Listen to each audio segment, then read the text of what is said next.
Welcome to the No Name Brand Podcast. My name is Sashka Hanarappel, actress, singer, dancer, turned brand marketing, sales, and advertising strategist who brands your soul.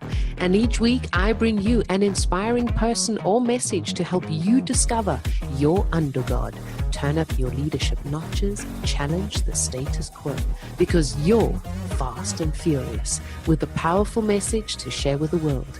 Thank you for taking time out with me today, and without further ado, let's get our creative and wisdom juices flowing.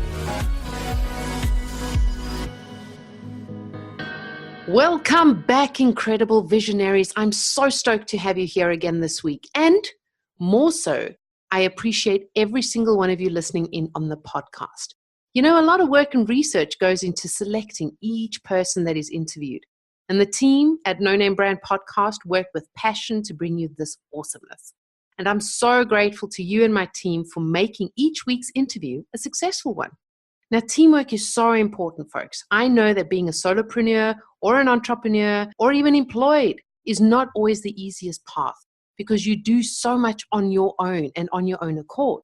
And you're self-reliant, but the day will come when you start hiring a team. And our next guest is surrounded by teams. Now, as a corporate, she was surrounded by a team as director of finance at a US top 15 opera company. Say what? In 2007, she not only surrounded herself with another team of musicians, but a team to run her online radio station. Damn. Now, in 2014, now 7 years later, in case you just couldn't work that one out, she moved her team from the online radio station to a podcast. And not just one podcast. No, people, no, two. Now, as a child, she always wanted to be a singer on a big stage and a teacher. And that, my friends, is just what she's done. But she's taken it up a notch, because we don't do things small here. No. Much the same as her favorite character from Beauty and the Beast, Belle, who's headstrong and a star and speaks her mind. Our next guest challenges the status quo to help female musicians of all genres be seen and heard. Now, our next guest is a pioneer for women's voices in podcasting. God, she sounds amazing. Now, she's a savvy entrepreneur and is herself a singer who's toured successfully for 7 years in her career, writing several songs, and has won awards. Damn straight she has. Now, I'm thrilled to be interviewing this phenomenal woman today on the show, and can't wait to dive in. So without further ado, let's get our vocals tuned, la la la la la la la la la, and hearts open for the one and only Bree Noble. Hello, Bree. Oh my gosh, I don't think I've ever had such an amazing intro. I love that. Well, you damn well deserve it. Damn, woman. How much have you achieved? That is just phenomenal, what you've achieved. Geez, at the end of the show, or even during, or maybe at the beginning, I really want to hear you sing, because we haven't had singing on here yet, so that's going to be... Oh boy, I haven't warmed up this morning. I don't know. So to get everyone on par of what it is you do, give us a rundown on 3 areas that you're known for making a change in the world. I would definitely say number 1 would be promoting women in music. It's been a big thing for me all the way since 2007, in that I felt like there wasn't enough promotion of women. You listen to the radio, you listen to Sirius XM, any of those things, it's like 80% men. So that was a big one for me, that starting my own platform for that. I'm definitely known for helping musicians learn to make money, whether they just want to do it like as a hobby, and it's expensive to be a musician. So you need to like self-perpetuate your passion, or whether you want to become a full-time musician and ditch your day job and do what you love. That's definitely something that I've become known for. And I think another thing is like building a great community. I have my paid community, which is the Female Musician Academy. I also have a free community on Facebook, the Female Indie Musician Community. And it's just a place where people can go and get help and network and meet other musicians. And that was something that I was really lacking in those early years of my music career. And so I wanted to provide that for other people. I love that. I mean, the music industry, for the listeners that are listening, they might be going, So what's the big deal about becoming a musician? I mean, like seriously, pick up a guitar, a piano, pick up an instrument and play, right? Isn't that how it runs? Bree? Well, yeah, I mean, you can do that and you're an amateur musician, but Let's if you set want them to, straight. right, if you want to actually pursue this, make money, and as I said, even if you're doing it on the side, you still have to finance it. Instruments are expensive. You need PAs and recording equipment and all the stuff, and making recordings is expensive. So if you want to do that, you have to find a way to make money doing it. And big problem with the industry is that there's been this long-standing idea that you need to have a record label behind you, and that's the only way that you're a real musician, and that is not true whatsoever. That's like an entrepreneur saying, I have to work at a corporation to be really in business. Yeah, that was one of the questions I wanted to ask, because with social media, there are so many platforms. I mean, the radio isn't the radio anymore. I mean, there's podcast, and when you're going online, everyone's got their own videos that they're putting together, or they're doing collaborations or duos together. Is that how they are starting, or musicians, I'm referring to musicians, is that how they're starting their marketing to get people to know them? To buy their music? Can people buy their music, or can it only be bought through record label? How does it work? Oh, no, you can absolutely be your own label. You can be totally independent these days. You can just go out there and put your music up on CD Baby or any of the other kind of distribution platforms, and then you'll be distributed to Spotify and Pandora and all the places that people listen to music nowadays, iTunes, Apple Music, all that stuff. And you can sell it directly through there too. But I think there's a big misconception nowadays that musicians can just do all this stuff online. And while they can, you can market yourself online and build a community and all that. I just think you are really shooting yourself in the foot if you haven't established yourself as a live performing musician. Because for me, that was where I developed real fans and relationships with my fans and people that would come back to other shows and actually buy things.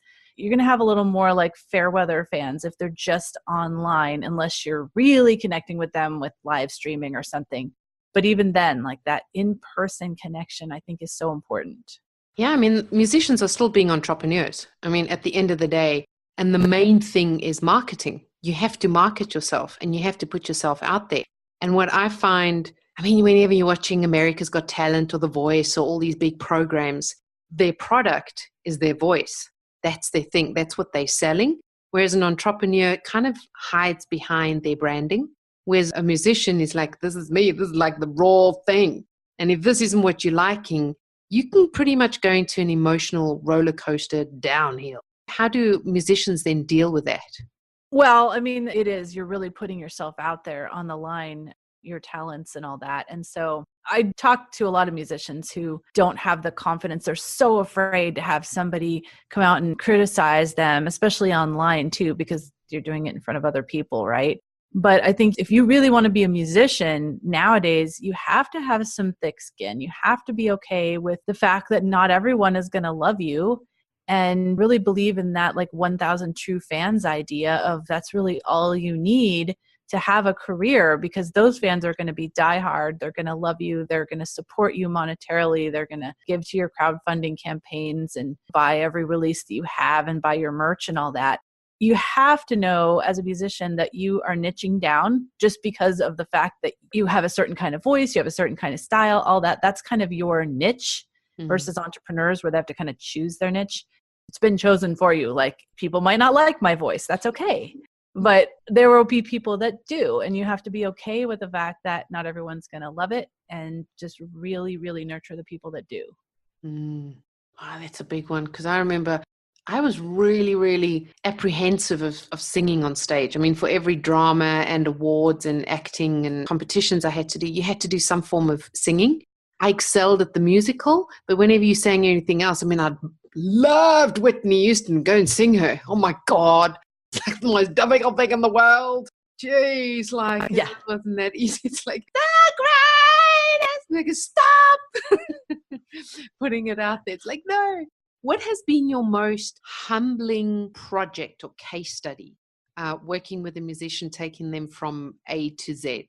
Let's see. I mean, like maybe not even a specific musician, but I tend to attract a lot of people that are in their older years, people that have either had a corporate career or they've had kids and they really have always loved music, but they've put it aside. And now it's like bucket list time. I'm feeling the heat of like, I'm getting older. I'm not going to be able to do this thing that I love. And so a real niche that I've found, and I love helping these kind of people because they're very motivated. They're very passionate and they just really want to learn, are people over 50 or even over 60 that are either reinvigorating their career or like even just starting it for the first time. And it's been so great to see, number one, how dedicated they are and how much they're just really open to learning. They're usually just so authentic because they kind of have to be. It's like, you can't pretend to be 30 or 25. Like, it's clear that you're not. So once they get comfortable with the idea of that, and I really try to get across that I really do believe everybody has their own corner of the market. And once they embrace that and know exactly who's going to love their music, then you just see them blossom and shine and like come into their own with that and be okay with the fact that their music appeals to baby boomers and that's their target market or whatever it is that their target market is, and not try to compete with the 20-year-olds. Yeah, that's the thing, that you want to compete. I mean, how has music changed from back then to now, taking in perspective like equipment and record labels isn't like the major thing that you need to go and use, and the voice technology, like how things change, like where's it going, what's progressing in your opinion?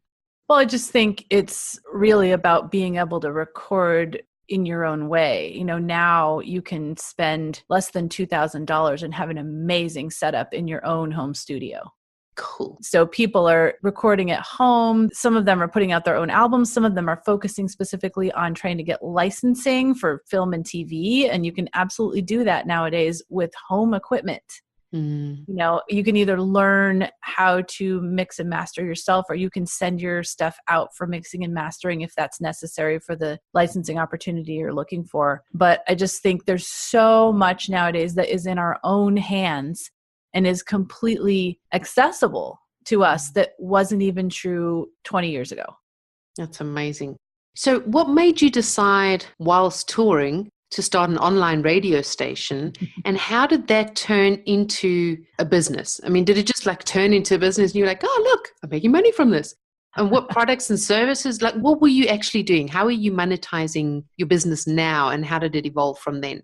Really good question. So it was totally organic. It was a hobby at first, a need that I saw, and just kind of an obsession that I've always had with playlisting and making mixtapes and things, like obsession with like the top 40 growing up in the 80s. I love Casey Kasem and all that stuff. Who remembers that? Yes, oh my gosh, I was so America's Top 40. I would never miss an episode of American Top 40. So that's kind of the obsession that fed into it, that it's like, it was a real hobby because I loved it. And then over time, it caught on, and I figured out how to make it break even from the start. So I would take submissions at a very, very low cost, just basically to help me support the station. I would take submissions from indie artists, and then I would choose the ones that I really liked and put them on and help promote them. And over time, I got more and more people wanting to do that. And then I expanded into a commercial online radio station, so I could actually put people's banners up and I could have audio commercials and all that stuff. And then eventually I moved into the podcast space with that. So I already had, like, from the very first podcast I did, I had sponsors, which is like unheard of in the podcast space, unless you're already a name. Because I was already getting sponsors on the radio side. So it was a perfect match for that. I continued both of them for 3 years or something. And then now I've just doubled down on the podcast because it's grown so much. And the online radio station has been very static. It's not a growing platform anymore. So podcasting is where it's at. So I moved into that, still have a great deal of sponsors for the show all the time. And I'm able to help artists. Most of the sponsors are artists, help them promote themselves more widely. I get some sponsors that are like music software, music website providers, that kind of thing. So it's grown into something. It's definitely not, it would never be probably a full-blown business in itself. It's a side piece of my business, but it brings in a lot of the people that end up being perfect fit for the Female Musician Academy, because that was the reason I started it. I was like, hey, these people have really good music, but they don't know how to promote themselves. They don't think of themselves as a business. They just make great music and they need a little help. So that was kind of how it segued into the full business that I have now. That's incredible. And the academy is obviously online. How long is the duration? What does it cost? How does it work? It's a membership site. So people tend to be members. You can buy a lifetime membership. People tend to be members for multiple years. You can even be a monthly member if you want, but people tend to stay longer than that. We have bi-monthly coaching calls on Zoom, just like this, where we're like face-to-face with each other. It helps build the community. People get to know each other, and they've started to meet in real life, a lot of them, which is super fun for me to see. And it's currently $49 a month or $497 per year. And we bring in some experts to like teach specific topics. And then, of course, I'm always teaching them stuff, and they have access to all the different courses that I have, from everything from how to do house concerts to how to do Facebook ads and all the different pieces of their marketing puzzle. The biggest thing that has really made the Academy special, I think, is that I create kind of a roadmap for them from beginning of their career to like being what I call a professional, which means they're self-sustaining, they're making money. And it shows them what they need to do in each stage, which has been really helpful, because a lot of them are just totally overwhelmed by all the information online and just don't even know where to start. Yeah, like most entrepreneurs. I mean, because most musicians, they don't go and study music. It's a passion. It's a natural talent that they have, either that they've hidden or hibernated, or when it does come onto the bucket or come off the bucket list, put it that way. Just trying to educate yourself in how to put myself out there. So it's not so much you teaching them voice control or the voice or perfecting their musical talents. It's more in line with how to put yourself out there emotionally, Yes. physically, and actually make a business out of your talent. Yeah, absolutely. And we cover all the mindset stuff, productivity stuff, which I think is what gets people stuck, goal setting and that kind of thing. I don't teach them voice or even songwriting. I bring in people that know more about that than I do. Wow. And connect them with those people. But even a lot of them have gotten a degree in music. But as my experience was getting a degree in music, they gave me no clue how to go out and then be a musician. It's like, okay, you've got all the skills, but not how to actually make a living at it. And I think it's getting better in some of the schools nowadays, Berklee College of Music and that kind of thing. It's focusing a little more on the business side, but so many of them have music degrees and know how to make great music, but not how to get fans and make money. Yeah, that's the thing. On one of the episodes, I was talking to Nick Koyoma, and he does videos and videography. And he was saying so many learn the art of videos and videography, but not how to use it within marketing, the speciality of that. So it's a nice little niche in the market over there. Something recently that I was reading this week was yet another musician, in this case, Ed Sheeran, is being sued for $100 million. Again, he's being sued for apparently having melodies taken from Marvin Gaye's melodies. Now, how difficult is it getting for musicians to actually write their own songs and the melodies without being sued? I mean, it's like, how many coaches are there in the world? How many musicians are there in the world? How many graphic designers and everything? How difficult is it for the musician to really come up with something new? Like really dying. I think it's really hard. I mean, there's only 8 notes in the scale. Well, I mean, in the regular scale, not adding all the black notes, but there's only so many notes. Wow. And like, we are so influenced by stuff that we've heard. You can do that completely by accident, not even realizing that you took something from someone else. I hear things all the time that I think, wow, that really reminds me of this. How people can prove in a lawsuit that that was maliciously done or that it really is based on the other song, I kind of have a problem with that, but I'm not a lawyer, so. Yeah, it was really interesting because they were playing the 2 songs next to each other and I'm going, I don't hear the similarity. And I've got a good ear for music, but I was just like, huh? Oh, well, okay, let's make some money. Anyway. So what is the biggest misconception about female musical artists? I mean, why are they always getting so stereotyped? Why did you specialize in helping women musicians? Well, I think there's just kind of this inbred, and some of it is even just so subconscious that I hear a lot of female musicians say, so many times I'm a fantastic guitar player. I show up to the gig and people think that I'm a roadie or I'm the girlfriend of the band leader, or they don't. There's just, I don't know, there's these weird stereotypes about how women can't shred and women can't. It just bothers me a lot. And there also, I think there tends to be too, like this idea on the radio that the guys like the music by the people that are like them, and the women like to swoon over the guys who perform music. So then the women are just kind of like, well, I guess we just play to the females. So it just gets frustrating. Some of it is so subconscious as well. And there's definitely been a lot of Me Too stories that I've heard over the years.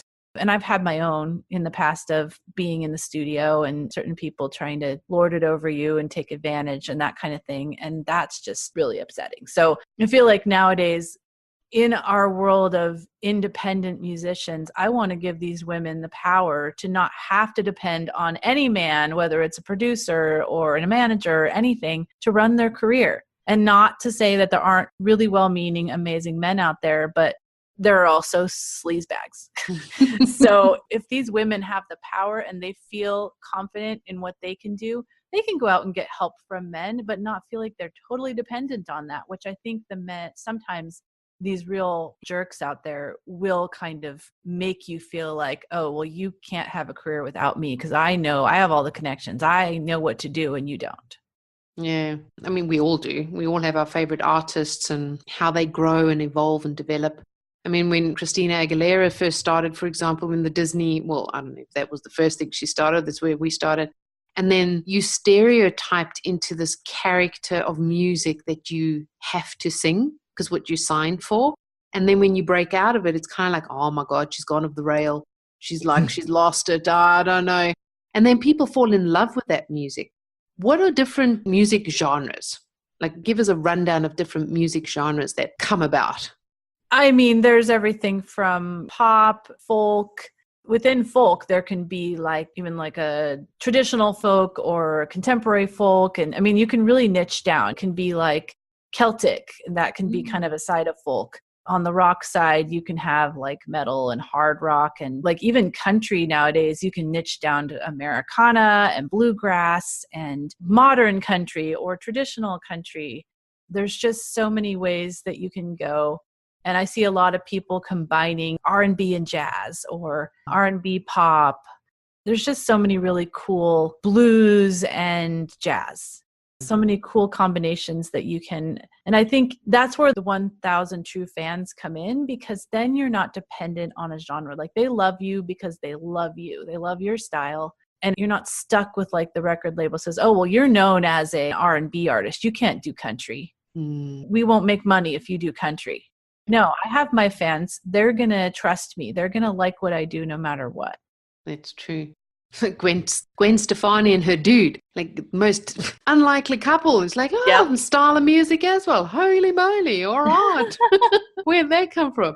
What is your favorite music genre? I mean, is that actually possible? Have a favorite music genre? I think it's really hard. Someone like me that loves music, I don't know that I have a favorite genre. I mean, singer-songwriter, which is not exactly a genre, but it kind of describes a more very like lyric focused. I mean, with Women of Substance, the whole reason for that title was like, either I want to choose music that is like the vocals are just amazing, the melodies are amazing, or the lyrics just have so much substance. They're telling a really important story. They're going deep. They're not just like bubblegum pop, like let's party and have fun, or, I have a crush on this guy. Like I want to hear the real story behind that. So for me, artists like Sarah Bareilles, Colby Calais, Ingrid Michaelson, they're on the pop side, but they don't have just really surface level lyrics. I personally love Pink. I love her lyrics as Pink well. Pink is great. Yeah. Yes. Very deep. Yes. And a few others. What is the vision for female entrepreneur musician? I mean, I think the vision, and we're already really on our way to doing that, is just bringing in as many females that want to do music but feel completely isolated and alone and don't know where to start. I want to be the go-to resource for that, whether it's them joining my community, whether it's them getting direct coaching from me, or if it's just that they finally feel like they have a place to find the resources that they need and they can really create something on their own and not feel like they have to wait. That's the biggest thing is people wait around like, I need to get a record deal. I can't have a real career until someone gives me permission. And that is not true. You don't need permission. Just like no entrepreneur needs permission to start a business. You don't have to have an investor. You can go out there and invest $1,000 of your own money and get started and start building something instead of spending years. I mean, I hear stories of people spending years of their lives waiting around for this record deal that never came. And you don't want to waste your time doing that. Yeah. Yeah. As we're nearing the end, I'd love to know, how do you want to change or challenge the world doing what you do? And how are you changing yourself to be the change within the world? That's a good question. Oh, cheers. I mean, I think for me, with helping my students, I have a really strong work ethic. And I think I've had to change myself in that I've needed to learn that I need to put some systems in place so I don't burn out. And in doing that, I have been able to help a lot of my students as well, because a lot of them, they're doing music on the side and it's burning them out. And so this thing that they loved is becoming something that they hate. And I don't ever want that to happen because they're getting into that burnout mode. So I've done a lot of teaching lately on mindset and productivity, because I think that that's the thing that's missing in both like traditional education for musicians and a lot of the online education for musicians, in that if you don't get your priorities right, your life balance right, especially as women where we often have kids and husbands and other things, households and things to balance, then you're going to end up hating the thing that you once loved, and you may give it up forever instead of just take a break a little bit, get yourself right, and then go back. And I've had to do that for myself as well. And I think that going through that has helped me teach my students that there is another way, that we can simplify this, still make progress, but not feel like you have to be working on it every second of the day and you're totally overwhelmed because you're not getting anywhere. So I think that that's the biggest thing, is that I want to be known for somebody that can make musicians really have a holistic business as a musician and not just music. Like it fits into their life, it works, and they don't have to have a completely insane, ridiculous life of like touring constantly and never having time for anything else that they might love in order to have a music career. We can do this in a balanced way. I love that. Bringing it in. Yes. Bree's changing the world of music. Love it. So I would love to hear your version by filling in the blanks on 3 of my core values. Okay. First of all, being creativity for you is? Creativity for me is being able to grasp ideas that are out there in the air and having the space to do that. I get super creative when I'm like exercising or just completely in nature. And if I don't give myself that space, I notice a week has gone by and I haven't done anything creative. Wow, that's cool. Wisdom for you is? Wisdom is knowing how to impart what you know in an authentic way. So I feel like unless people like really feel like they know you, they can't trust you, and then they can't learn from you. Love that. Passion for you is? Oh, let's see. Passion is having this like drive, like deep down in your soul, that even if you felt like it was ridiculous to pursue it, you can't ignore it. Oh, I like that. You can't ignore it. Yes. And you can't ignore searching for and visiting Bree on social media, in her website, reading what her favorite book and quote is, and getting to know her on social media. And if you're a musician, join the academy, because damn, Bree and yourself, you're going to be changing the world, or more so influencing generations so that they have a better world and they have a better platform on which to create music and influence their generations. Thank you so much, Bree, for being with us here today and sharing your knowledge and wisdom and creativity and passion. and for honoring that what you do and doing it so well.